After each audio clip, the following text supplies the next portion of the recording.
La mesure prise par le gouvernement suite à la décision de l'État français de suspendre l'aide publique au développement et de suspendre également les aides que l'État français octroie à certaines ONG pour intervenir dans plusieurs domaines, dont le domaine humanitaire.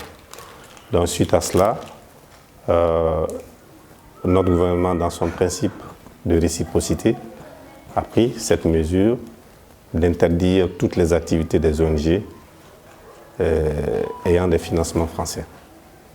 Moi, je pense que l'État doit revoir un peu sa posture dans son principe de réciprocité.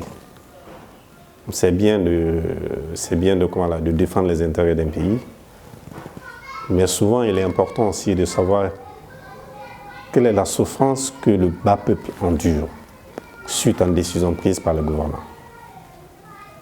Parce que cette mesure va beaucoup impacter l'aide ou l'assistance apportée à ces personnes démunies. Et je pense qu'il y a eu un groupement d'ONG internationales qui était, d'après les informations reçues, faisait un plaidoyer auprès de l'État français pour revoir sa position par rapport à la décision prise. Mais entre-temps, le gouvernement malien a pris cette mesure, toujours dans son principe de réciprocité, pour essayer d'interdire interdire aux ONG de mener leurs activités sur le terrain.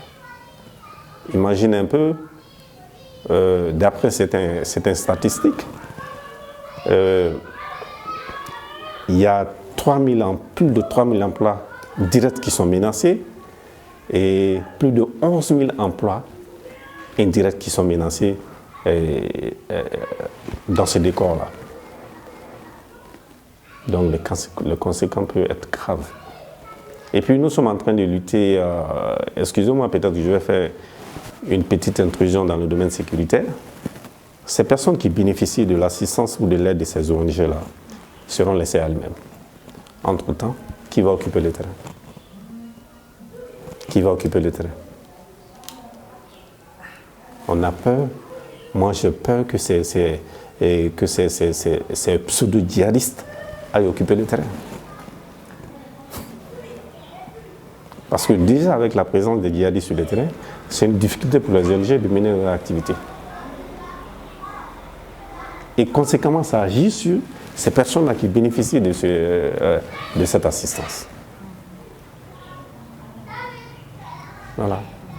Parce que les ONG s'inquiètent aujourd'hui. La plupart des ONG, que ce soit internationales ou nationales, elles s'inquiètent.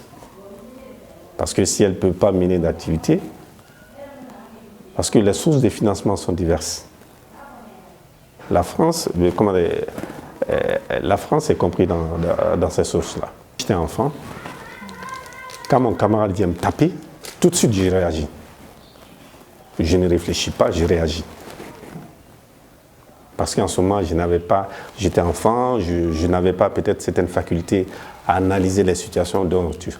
Donc ce principe de réciprocité me fait penser à ça.